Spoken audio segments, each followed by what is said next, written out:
بسم الله الرحمن الرحيم.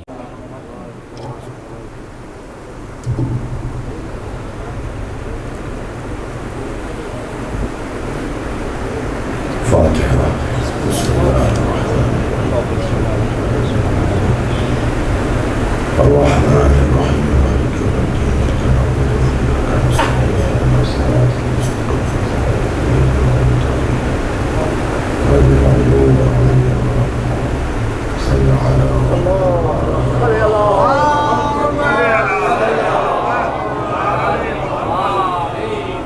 أعوذ بالله من الشيطان الرجيم. بسم الله الرحمن الرحيم. الحمد لله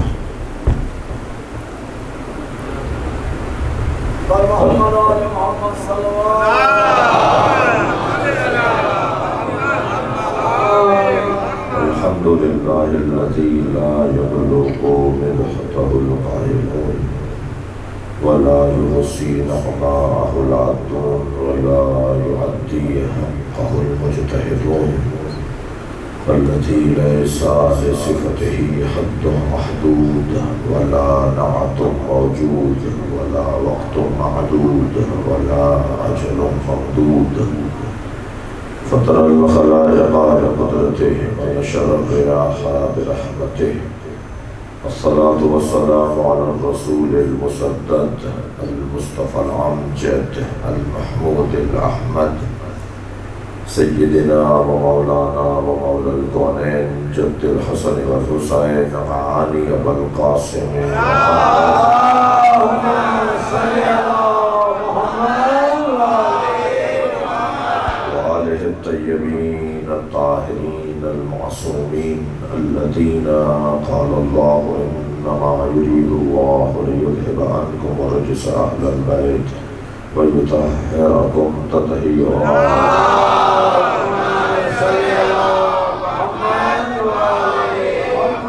ولعنة الله على أعدائهم أجمعين من يوم عداوتهم إلى قيام يوم الدين. أما بعد، قال الحكيم في القرآن الكريم. بسم الله الرحمن الرحيم.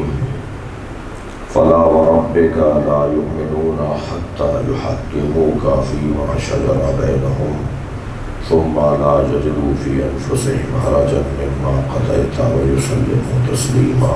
صلوات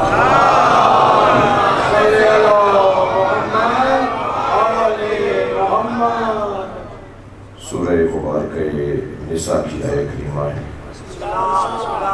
اور آیت میں اللہ خود اپنی قسم کھا رہا ہے.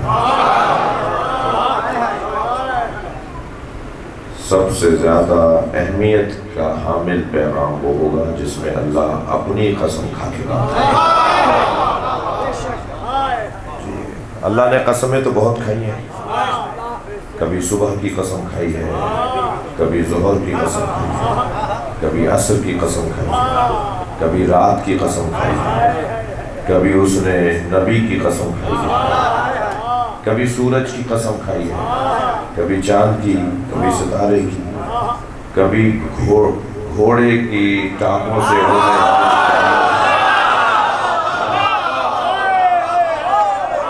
میدان جہاد میں جب گھوڑا دوڑ رہا ہوتا والعادیات ضبحا تو اس کی جو سموں سے چنگاریاں ہوتی ہیں، جب اس کا پیر پتھر پہ پڑتا ہے تو چنگاری نکلتی ہے.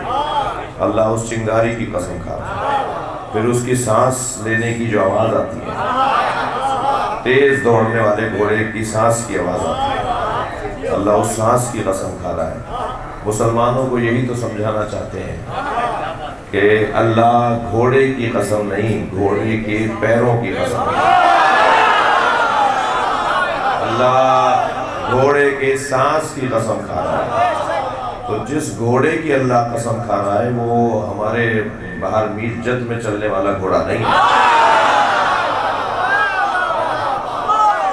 وہ ابھی ہم آ رہے تھے رستے میں ہمیں کئی گھوڑے دوڑتے ہوئے نظر آئے. یہ ہر گھوڑے کی قسم اللہ نہیں کھا رہا. ڈھونڈو نا وہ گھوڑا کون سا ہے. وہ جس گھوڑے کی اللہ قسم کھا رہا ہے وہ گھوڑا ہے جس کی پشت پر علی جیسا مجاہد ہے.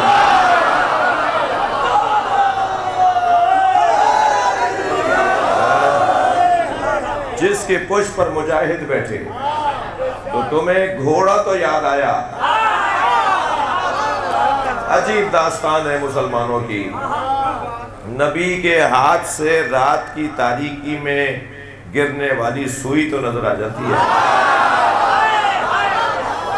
مگر غدیر کی دھوپ میں نبی کے ہاتھوں میں علی نظر نہیں آتا۔ صلوات پڑھے محمد و آل محمد۔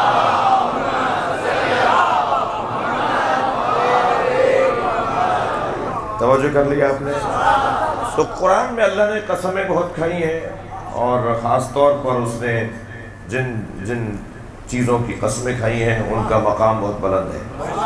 والشمس وضحاها والقمر اذا تلاها، قسم ہے سورج کی جب وہ چمکتا ہے، قسم ہے چاند کی جو اس کے پیچھے چلتا ہے، اذا تلاها، جب سورج کے پیچھے چاند چلتا ہے اس کی قسم ہے۔ اللہ نے سورج کی قسم کھائی، یہ سورج جو غروب ہو جائے گا، یہ چاند جو چھپ جاتا ہے، یہ چاند جس پر گہن لگ جاتا ہے، بھائی ہم اس سورج کو ڈھونڈنا چاہتے ہیں جو کبھی غروب نہ ہوتا۔ تمہیں یہ سورج تو سمجھ میں آ گیا کہ اللہ اس کی قسم کھا رہا ہے، وہ سورج ڈھونڈو جو کبھی غروب نہیں ہوتا، وہ چاند ڈھونڈو جس پر کبھی گہن نہیں لگتا۔ ایک جوان میرے پاس یہ آیت لے کر آ گیا، کہنے لگا مولانا قرآن یہ کیا کہہ رہا ہے، اللہ کی آیت سمجھائیے۔ والذین ينفقون فی السراء والضراء والکاظمین الغیظ والعافین عن الناس واللہ یحب المحسنین۔ ایک گھرانہ ایسا بھی ہے جو اس وقت بھی دیتا ہے کہ جب ان کے پاس نہیں ہوتا،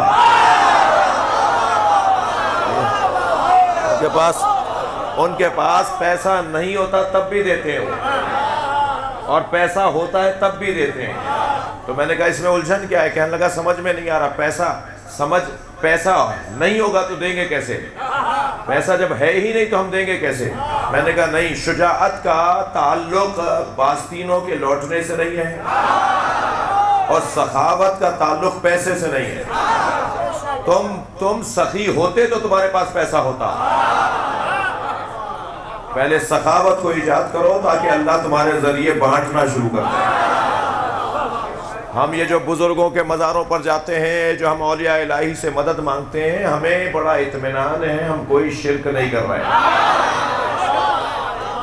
یہ سنی شیعہ مشرک نہیں ہے، یہ نئے آنے والے مسلمان انہیں مسلمان نہ بنائیں، یہ خاندانی مسلمان ہیں، یہ مزاروں پر جاتے ہیں، یہ علم پر جاتے ہیں، یہ عزاخانے میں جاتے ہیں، یہ علم کا پھریرا پکڑ کر مولا عباس کو پکارتے ہیں، انہیں پتا ہے عباس کو اللہ دیتا ہے اور عباس بانٹتے ہیں۔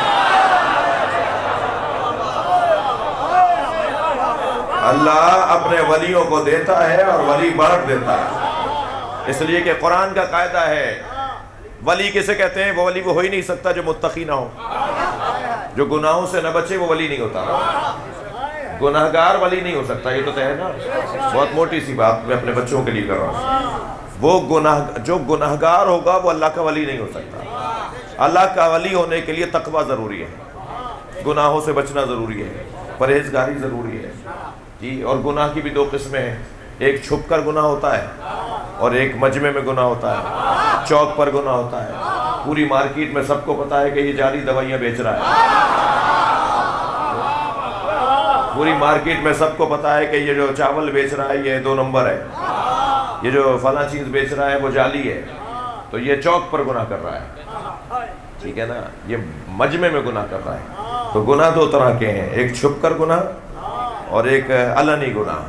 تو چھپ کر گناہ کے لیے پھر گنجائش ہے کہ یہ اللہ سے جیسے چھپ کر گناہ کیا ایسے ہی معافی بھی مانگ لے، اللہ کریم ہے، اللہ ہم سب کا پردہ رکھے، تنہائی میں کس نے کیا کیا ہوا ہے وہ جانتا ہے، یہ اللہ جانتا ہے۔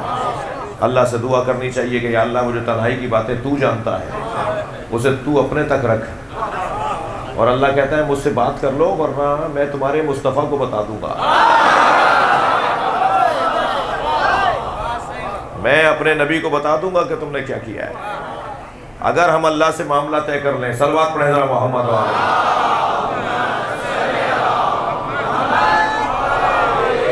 جو باہر بھی دوست بیٹھے ہیں جو اندر مل کر صلوات دیا کریں۔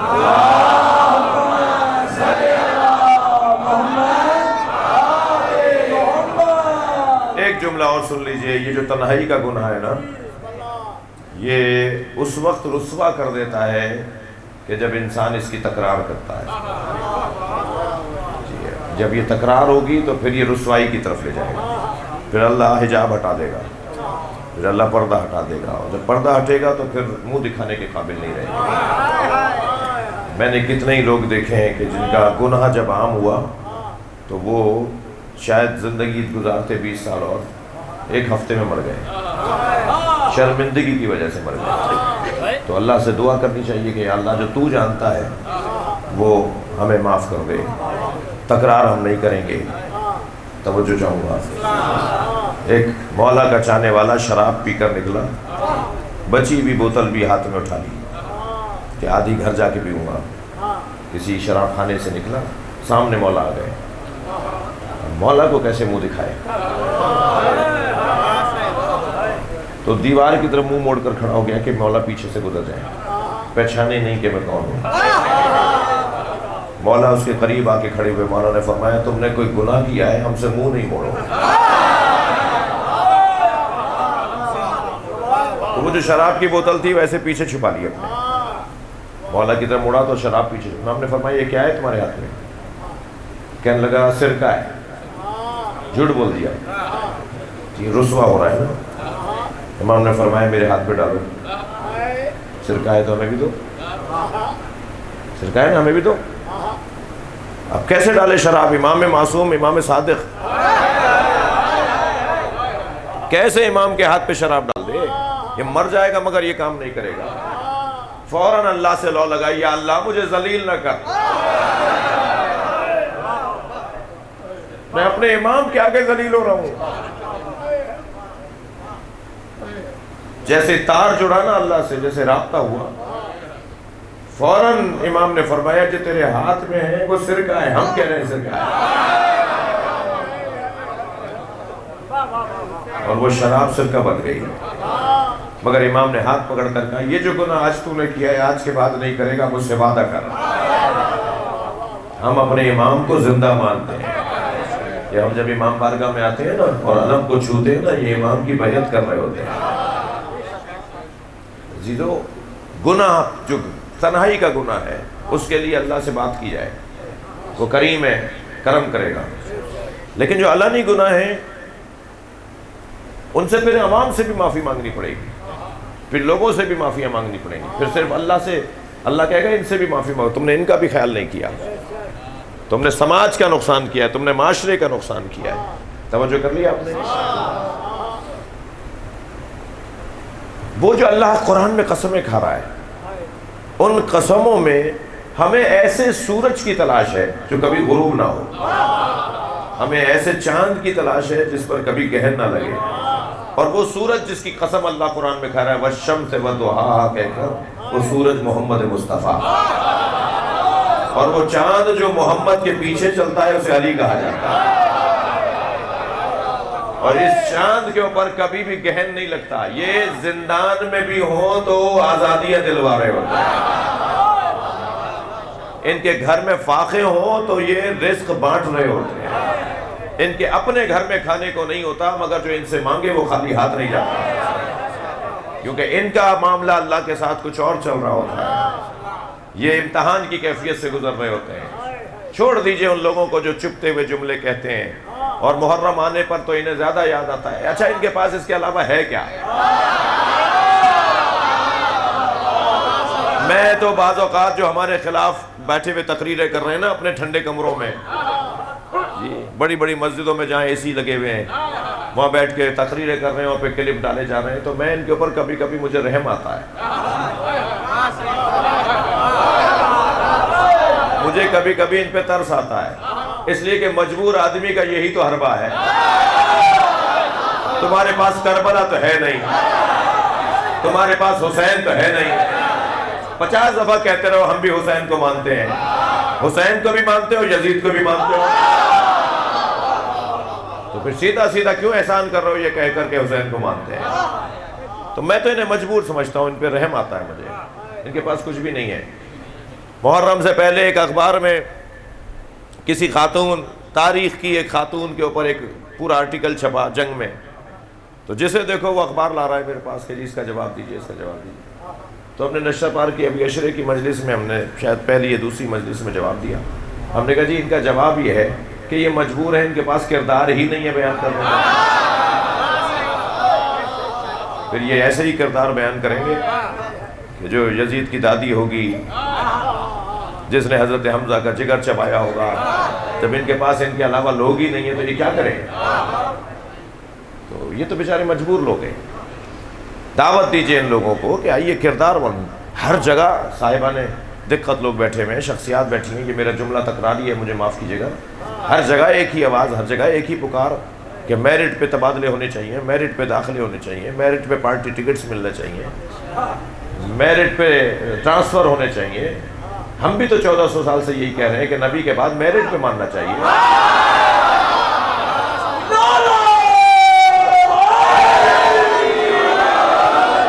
وہ جو شارٹ لسٹ کیے جاتے ہیں 10 لوگ، وہ جو 10 لوگ شارٹ لسٹ کیے جاتے ہیں 2000 میں سے، پھر 200 ہو جاتے ہیں، 200 میں سے شارٹ لسٹ ہوتی ہے اور پھر 10 کو لیا جاتا ہے، وہ جو 10 ہوتے ہیں وہ قابل لوگ ہوتے ہیں۔ میں کسی کی تاریخی اعتبار سے خدمات کا انکار نہیں کر سکتا، وہ شارٹ لسٹ ہونے والے بھی قابل لوگ ہوتے ہیں، مگر علی علی ہے، علی ان میں سب سے اوپر ہے۔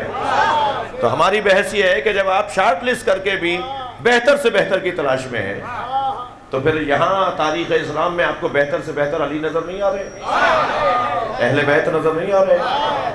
اب یہ آیہ کریمہ جو میں نے آپ کے سامنے تلاوت کی، اس کی تفسیر سنی ہے۔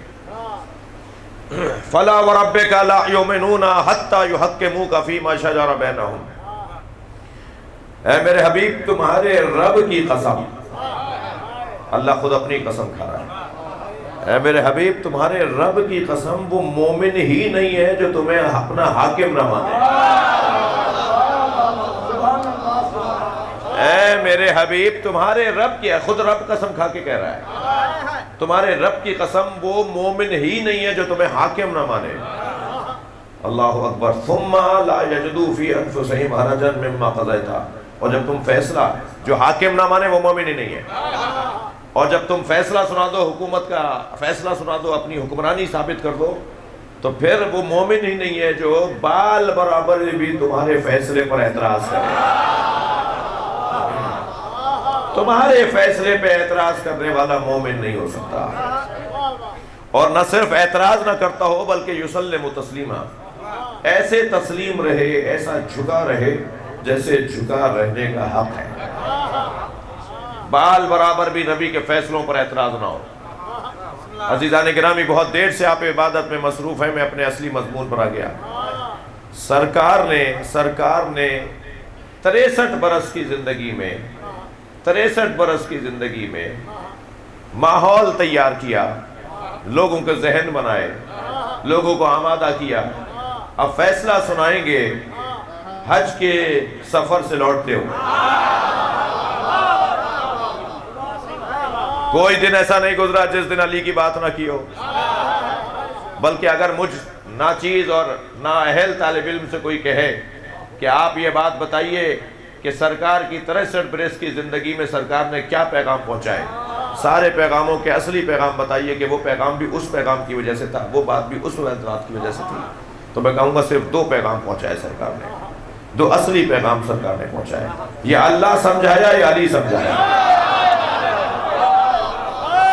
ساری زندگی نبی نے اللہ کی معرفت کروائی یا علی کی ولایت پہنچائی۔ یہ کوئی میں خطابت نہیں دکھا رہا، کوئی جوش خطابت نہیں ہے، یہ کوئی جذباتی باتیں نہیں ہیں، حقیقت ہے۔ یا اللہ کی معرفت کروائی یا نبی کی، یا نبی نے علی کی معرفت کروائی۔ حضرت ابو بکر کا دور ہے، ایک شخص آ گیا کہنے لگا نبی نے کہا تھا کہ جب تم مدینے آؤ گے تو میں تمہیں جتنی کھجوریں تم نے مجھے کھلائی ہیں اتنی میں بھی کھلاؤں گا۔ ایک صلوات اور پڑھ لے محمد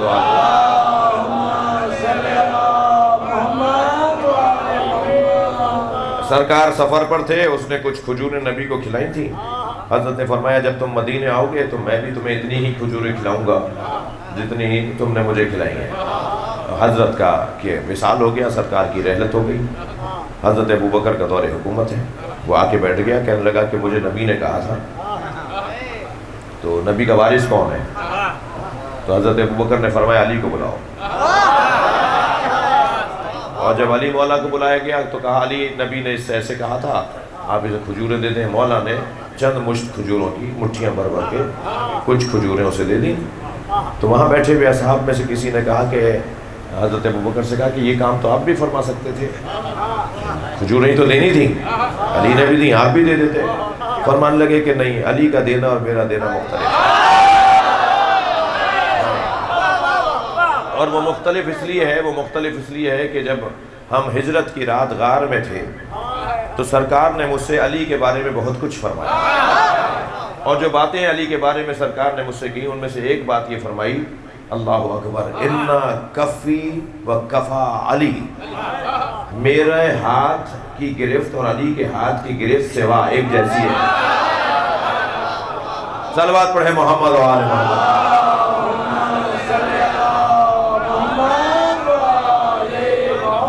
ساری زندگی سرکار نے ذہن بنایا ہے، ماحول بنایا ہے، سرکار نے محنت کی ہے کہ جب اعلان کروں اور حکم سناؤں تو پھر میرے حکم کو سنبھال دیں۔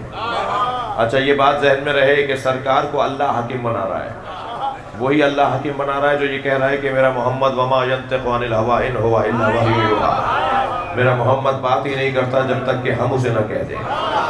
تو جب وہ فیصلہ سنائیں گے تو وہی فیصلہ سنائیں گے نا جو اللہ کہہ رہا ہے۔ نبی کو حاکم بنایا گیا ہے، اور یہ حاکم اپنی طرف سے کچھ نہیں کہتا، تو اب جو بھی حکم سنائیں گے وہ اللہ کی طرف سے ہوگا۔ ایسا ہی ہے، کیا حکم سنایا سرکار نے؟ 63 برس تک ایک حکم سنانے کے لیے تمیدیں باندھی ہیں۔ کبھی فرمایا ہے علی ایسا ہے جیسے میرے ساتھ میرا سر، میری نسبت علی کے ساتھ ایسی ہے جیسے بدن کو سر کے ساتھ ہوتی ہے، میرا سر علی ہے اور میں علی کا دھڑ ہوں، اور ہمیشہ سر سے بدن پہچانا جاتا ہے۔ مجھے جاننا چاہتے ہو تو میرے علی کو دیکھو۔ کبھی فرماتے ہیں میری اور علی کی نسبت ایسی ہے جیسے بٹن اور خمیس۔ اہل سنت نے لکھی ہے روایت، یہ بٹن گریبان کھول کے ذرا باہر آپ نکلیے، سارا آپ کا اعتبار گرتا چلا جائے گا۔ انسان کا وقار بڑھتا ہے اس کے لباس کے ذریعے۔ صلوات پڑھے محمد و آل محمد۔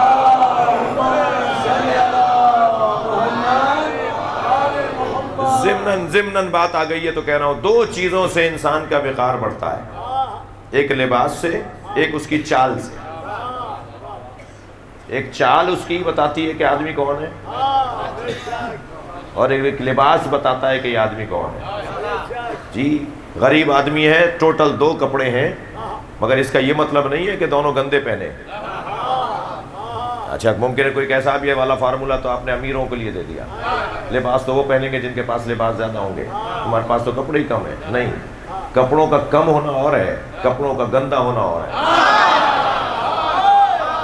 علی والے ویسے ہی برائیوں سے دور رہتے ہیں۔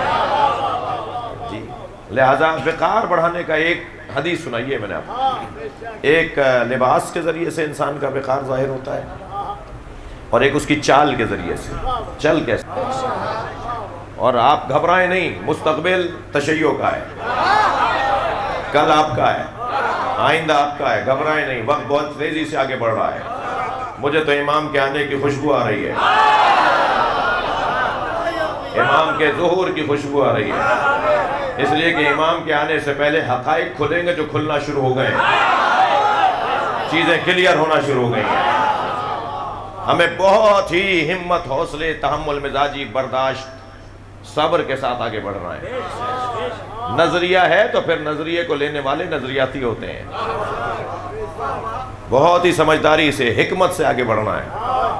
یہ پیغام ہے، یہ ہمارے ہاتھ میں ایک امانت ہے، یہ ہماری چیز نہیں ہے، ہمارے آباء و اجداد نے ہمیں دی ہے، خاص طور پہ سادات کو تو ان کے گھر سے آئی ہے، اور اب آگے نسلوں میں منتقل کریں گے، اور یہ قافلہ آگے بڑھے گا، میرے جانے سے مجلسیں بند نہیں ہوں گی، ہمارے ہونے سے مجلسیں نہیں ہو رہی ہیں، جب ہم نہیں تھے تب بھی مجلسیں تھیں، جب ہم نہیں ہوں گے تب بھی امام کا ذکر رہے گا۔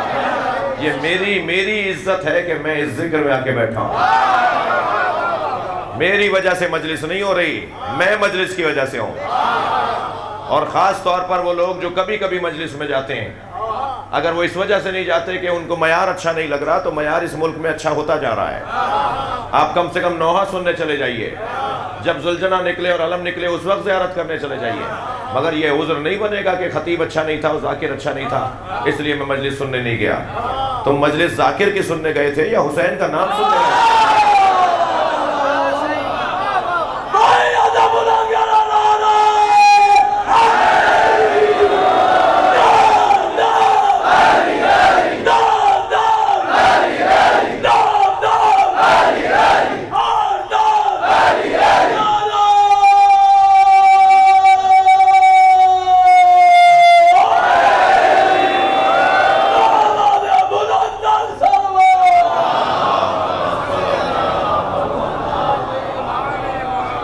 میں بہار میر جد کے مومنین کا اپنے بھائی جناب مولانا محمد اون نقوی کی رحلت کے حوالے سے بھی شکر گزار ہوں، ممنون احسان ہوں۔ ایک بڑی تعداد ان کے جنازے میں بھی آئی آپ کی طرف سے، اور ان کے سوئم میں بھی، ان کے چیلوں میں بھی میں آپ کا ممنون ہوں۔ اللہ آپ کے سب مرحومین کو مغفرت فرمائے، اور یہ ذکر جاری رہے گا، ہم ہوں یا نہ ہوں، بلکہ ہمارے جانے سے ہماری عزت بڑھے گی۔ ٹھیک ہے، کچھ مجبوریاں ہوتی ہیں، کچھ لوگوں نے اپنے پروٹوکول بنائے ہوئے ہیں کہ جی وزیر ہو گئے تو اب حلقے میں ماتم کیسے کریں، وزیر ہو گئے تو اب جلوس میں نوحہ کیسے پڑھیں۔ پہلے نوحہ پڑھتا تھا، مگر اب میں وزیر ہو گیا ہوں تو اب میں نوحہ پڑھوں گا تو ایجنسیاں نوٹ کر لیں گی۔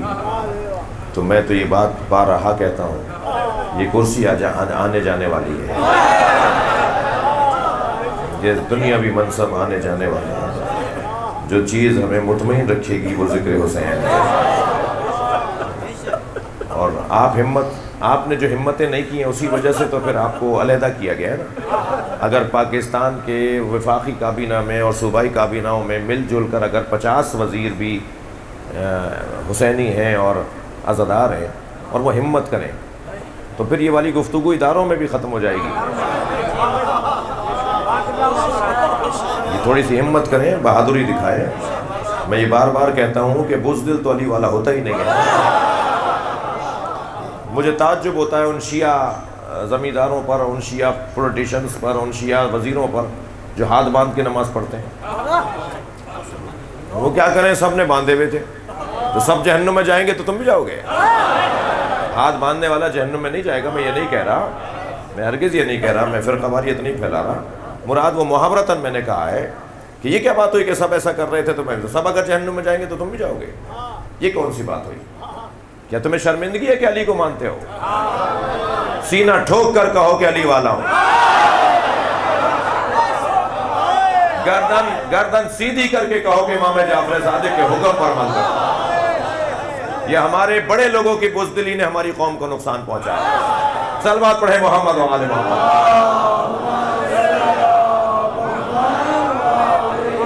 ناراض ہو رہے ہیں آپ مجھ سے، آہستہ آہستہ ہمت کرنی ہوگی بڑے لوگوں کو، حیثیت والے لوگوں کو، بڑے اطمینان کے ساتھ کہیں۔ اگر کوئی کسی مجلس میں، کسی میٹنگ میں، کسی اجلاس میں وزیر اعلیٰ صاحب پوچھ لیں کہ آپ بھی شیعہ ہیں، تو مسکرا کے کہیں الحمدللہ شیعہ ہوں۔ کیا پریشانی ہے اس میں؟ کیا ہوگا زیادہ سے زیادہ؟ آپ ہمت کریں گے تو قوم آگے بڑھے گی۔ دو لوگوں کو ہمت کرنی ہوگی، معاملات بہتر ہو جائیں گے۔ صلوات پڑھیں محمد و آل محمد۔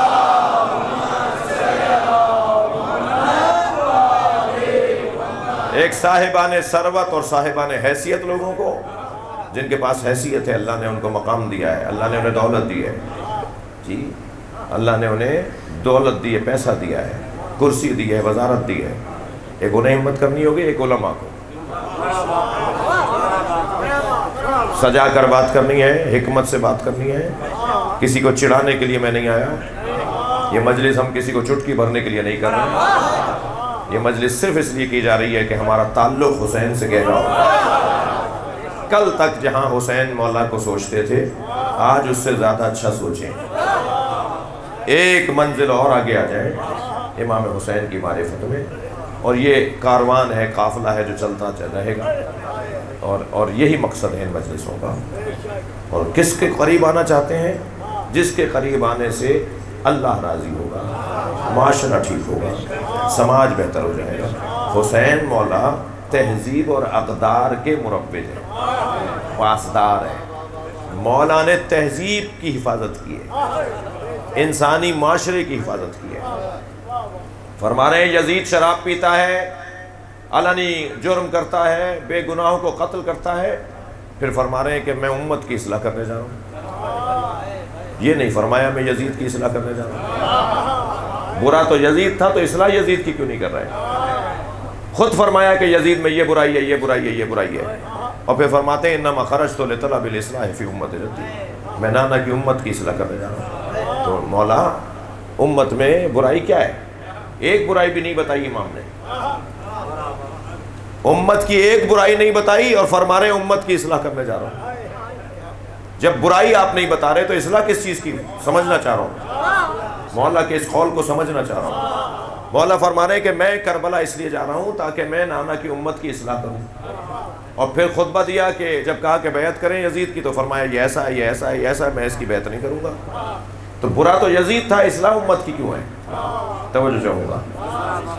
حضرت ابراہیم کے چچا کا کارخانہ تھا بت بنانے کا،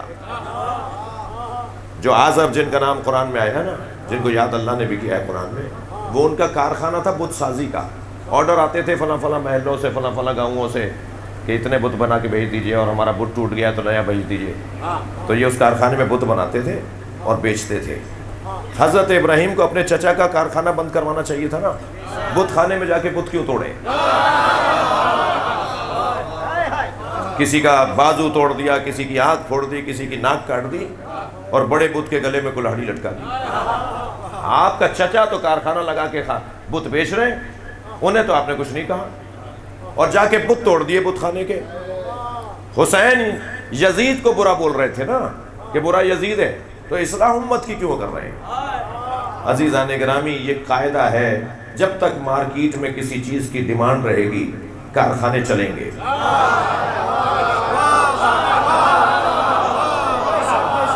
فیکٹریاں چلیں گی.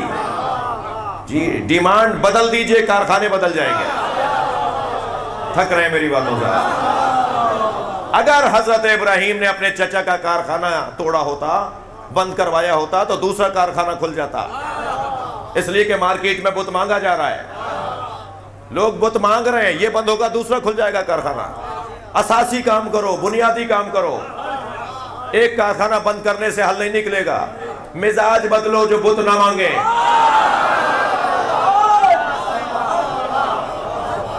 جب بت کوئی مانگے گا ہی نہیں تو کارخانے خود بند ہو جائیں گے. مولا حسین علیہ السلام یزید کی برائیاں بیان کر کے یزید کی اصلاح نہیں کر رہے، اس لیے کہ ایک یزید اگر ٹھیک ہو گیا تو دوسرا یزید آ جائے گا. اور وجہ یہ ہے کہ یزید بٹھانے والے لوگ موجود ہیں، تو میں ان کی اصلاح کروں جو یزید بٹھاتے ہیں. صلوات پڑھیں محمد و آل محمد.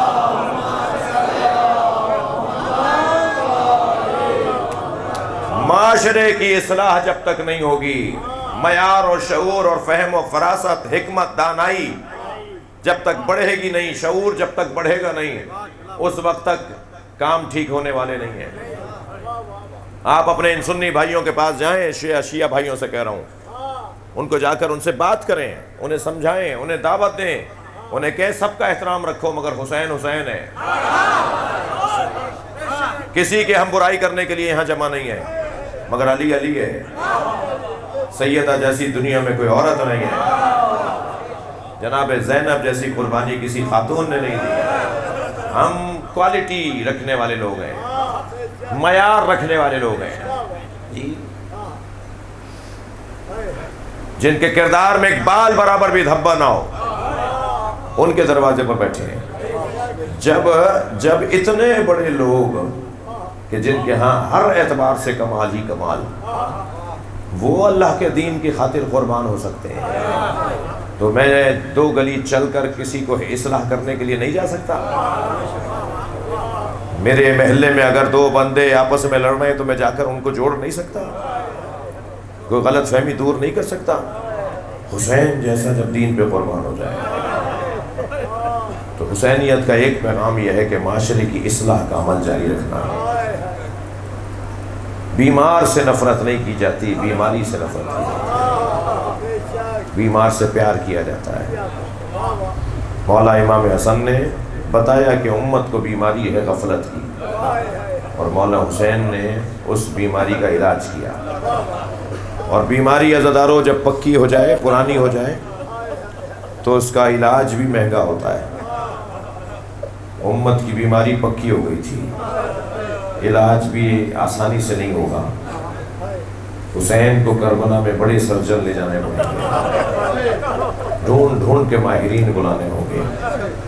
یہ آپریشن چھوٹا نہیں ہے، اس کے لیے حبیب جیسا صحابی رسول آئے گا، زہیر قین جیسا صحابی رسول آئے گا۔ اصحاب میں بھی بڑے درجے کے صحابہ کو بلا لیا جو یہاں آ سکتے تھے۔ اور پھر بڑے طبیبوں میں ایک طبیب کا نام عباس ہے۔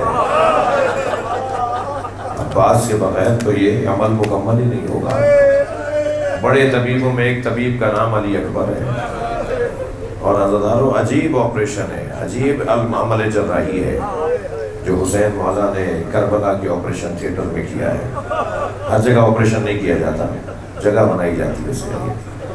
کربلا بنائی ہے اللہ نے، اللہ کے حکم پر حسین نے۔ اور پھر وہاں پر عجیب داستان یہ ہے کہ خون کی اس کو ضرورت ہے، اس سے خون کی، اسلام کو خون کی ضرورت ہے، اور خون بھی ایک چھوٹے بچے کا چاہیے۔ لہذا حسین نے لاشیں تو بہت اٹھائے، مگر عزادارو 4 لاشوں پر امام بہت روئے ہیں۔ ایک لاشا جس پر امام بہت روئے وہ عباس کا لاش ہے۔ ایک لاشا جس پر امام بہت روئے وہ علی اکبر کا لاش ہے۔ آپ کی آوازیں بلند ہو رہی ہیں، جو رونے آئے ہیں۔ ایک لاشا جس پر امام بہت روئے ہیں وہ جناب قاسم کا لاش ہے۔ اور ایک لاشا جس پر حسین بہت روئے وہ چھوٹا بہت تھا، مگر حسین سے اٹھ نہیں رہا تھا۔ یہ واحد لاشا ہے جسے اٹھا کر کبھی دائیں چلے جاتے تھے، پھر واپس اس طرف آ جاتے تھے، کبھی آگے جاتے تھے، کبھی پیچھے آ جاتے تھے۔ اس لاشے کو لے کر حسین گھوم رہے تھے، کہاں لے جاؤں اس کے لاشے کو؟ خیال آیا کہ ماں نے پوچھا کہ بچہ کہاں گیا، تو کیا جواب دوں گا کہ بچے کو کہاں چھوڑایا؟ آگے بڑھے کہ ماں کی گود میں دے دوں اس جنازے کو۔ پھر خیال آیا کہ اگر ماں نے دیکھا تو مر جائے گی۔ پھر واپس ہونے لگے حسین، اسی کیفیت میں تھے کہ خیمے سے پردہ ہٹا، سامنے سکینہ کھڑی نظر آئی۔ اجرکم اللہ، اجرکم اللہ۔ مجھے نہیں پتا کہ بعض برادریوں میں، سب برادریوں میں ایسا ہے یا نہیں، مگر بعض برادریوں میں ایسا ہے کہ محرم میں ہمارے یہاں مچھلی نہیں کھائی جاتی۔ ایک جوان میرے پاس آیا اور کہنے لگا مولانا میری دادی روک رہی ہیں کہ مچھلی نہیں کھاؤ گے۔ تو میں نے کہا میں تو مولانا سے پوچھوں گا کہ حلال چیز کو حرام کیسے کر رہی ہیں آپ؟ تو مولانا بتائیے اگر آپ اجازت دیں گے تو میں محرم میں مچھلی کھانا چاہتا ہوں۔ میں نے کہا میں اتنا بڑا عالم نہیں ہوں، مجھے اس مسئلے کا جواب نہیں آتا، تم اپنی دادی کی بات مان لو۔ اس لیے کہ حسین نے علی اصغر کے تڑپنے کو مچھلی کے تڑپنے سے یاد کیا۔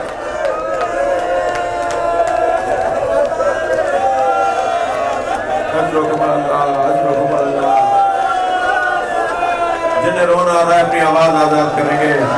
جب آپ بلند آواز سے روتے ہیں نا امام جعفر صادق دعا دیتا ہے، فرمایا اما ترونا کیف یتلقا، دیکھ نہیں رہے میرا بچہ مچھلی کی طرح منہ کھول رہا ہے اور منہ بند کر رہا ہے۔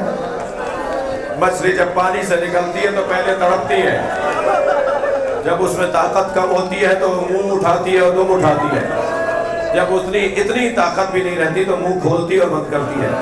اور یہ وہ لمحہ ہوتا ہے کہ کچھ ہی لمحوں کے بعد یہ مر جاتی ہے، یہ حلال ہو جاتی ہے، یہ مر جاتی ہے، اس کی روح نکل جاتی ہے۔ یہ کچھ دیر کی مہمان ہوتی ہے جب منہ کھول رہی ہوتی ہے۔ امام فرما رہے میرا بچہ کچھ دیر کا مہمان ہے، یہ مر جائے گا۔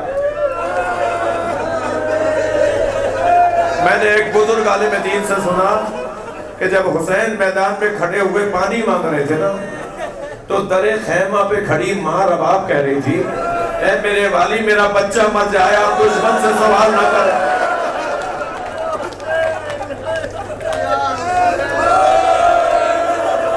آپ دشمن سے مانگے نہیں،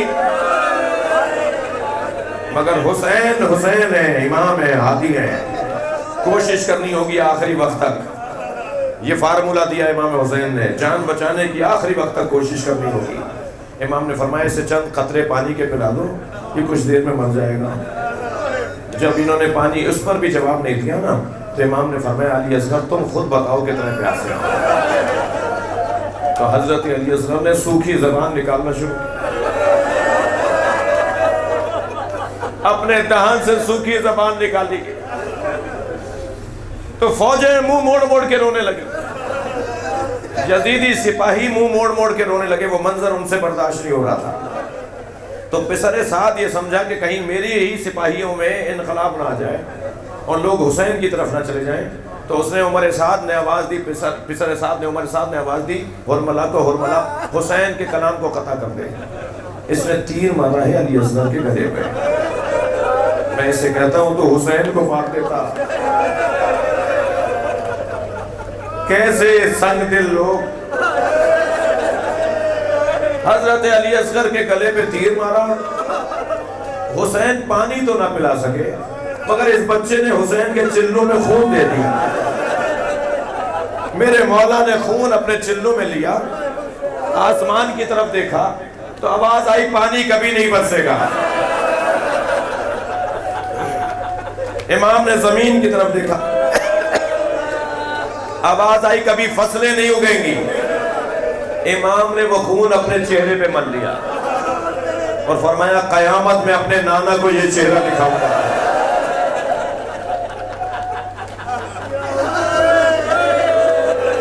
تھکے نہیں، مجھے جلدی نہیں ہے۔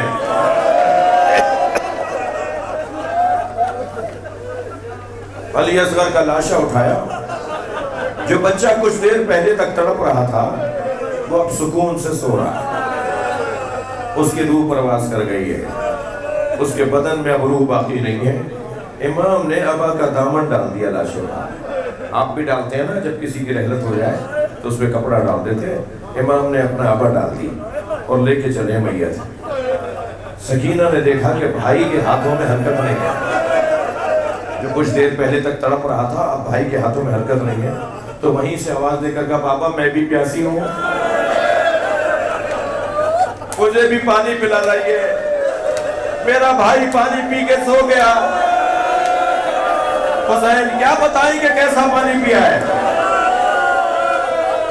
بچی کی آواز سنی تو ماں بھی خیمے کے دروازے پر آ گئی، اور جیسے ہی ماں قریب آئی تو امام نے ابا کا دامن ہٹایا تو جناب رباب نے اپنے بچے کو خون میں لت پت دیکھا، جی وہ جو اجلا سفید کرتا پہنا کر بھیجا تھا نا وہ پورا خون میں ہے، تو ننھے ننھے لبوں پر بوسہ دیا، پیشانی کا بوسہ دیا، رخساروں کو ہاتھ میں لے کر کہا اب تو اونٹنی کے بچے کو بھی نہلے گا۔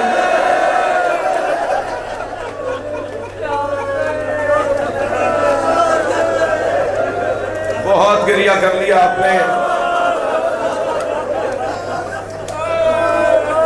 جب 11 محرم کو شہیدوں کے سر گرنے لگے نا تو سارے سر مل گئے مگر علی اصغر کا سر نہیں ملا۔ ڈھونڈ مچی کہ یہ سر کہاں گیا، تو کسی نے بتایا کہ حسین خیمے کی پشت پر جنازہ لے کے گئے تھے اپنی زوجہ کے ساتھ، حسین نے اپنی زوجہ کے ساتھ بچے کو وہاں دفنایا ہوگا۔ جناب رباب کو تو پتا تھا نا میرا بچہ دفنایا گیا ہے، امام حسین اور جناب رباب نے بچے کو دفنا دیا تھا، اور عجب نہیں اس لیے دفنایا ہو کہ یہ گھوڑوں کی ٹاپیں برداشت نہیں کرتا۔ ننھا سا جنازہ قبر کے حوالے کر دیا، اب ڈھونڈنے نکلے ہیں کہ کہاں دفنایا ہوگا۔ کیسے ڈھونڈیں گے یہ؟ ظالموں کے ظلم کی حد دیکھیے، انہوں نے ایک نیزہ لیا اور زمین میں گاڑ دیتے کہ کہیں بھی زمین اگر کچی نظر آئے گی تو ہم اسے کھودیں گے، وہاں سے لاشا نکالیں گے۔ مگر عزیزدارو یہ تو نوزاد بچہ ہے، یہ تو 6 مہینے کا بچہ ہے، اس کی تو ہڈیاں بھی مضبوط نہیں ہے۔ نیزہ زمین میں گیا، ماں دیکھ رہی تھی کہ کیا ہوگا. ننھا سا جنازہ باہر آیا. رباب نے بچے کو 2 مرتبہ شہید ہوتے دیکھا. ایک مرتبہ گلے میں تیر لگے دیکھا. اب دور سے دیکھ رہے ہیں. میں بڑا سخت جملہ ہے جو کہنے جا رہا ہوں. حضرت علی اصغر کو کیسے پکڑا ہے اس سے بیان نہیں ہو پائے گا. مگر بچے کا گلا کاٹا. نیزے پہ یہ رک بھی نہیں رہا تھا. یہ ننھا سا سر نیزے پہ رک بھی نہیں رہا تھا. مگر اس سر کو نیزے کی انگلی پر اٹھایا. اب ماں ہے جو بچے کو دیکھ دیکھ کے رو رہی ہے. مجھے نہیں پتا کہ شام غریبہ میں پانی کہاں سے آیا، مگر اتنا ہے کہ پانی اور کھانا آیا. جناب زینب نے پہلے بچوں کو پانی پلایا، پھر بچوں کو کھانا کھلایا، پھر بڑوں کو پانی پلایا اور پھر کھانا کھلایا، اور پھر سب نے پانی پی لیا مگر جناب رباب نہیں پی رہی تھی. بس آخری بیان ہے میرا، میں مکمل کر رہا ہوں مجلس کو. جناب رباب پانی نہیں پی رہی تھی. تو امام سجاد سے جا کر جناب زینب نے فرمایا بھابی رباب پانی نہیں پی رہی. امام آئے اور امام نے آ کر کہا اماں پانی پی لیں. حکم امام تھا، منع نہیں کر سکتی تھی. حکم امام کی وجہ سے پانی بھی پیا، کھانا بھی کھایا. جناب رباب نے شام غریبہ میں پانی پیا، کھانا کھایا. آدھی رات گزری تو بی بی مضطرب ہوئی اور روتی ہوئی جناب رباب جناب زینب کے برابر میں آ کے بیٹھ گئی اور کہنے لگی مجھے علی اصغر یاد آ رہا ہے، میرا بچہ بھوکا مار دیا. اللہ لعنت اللہ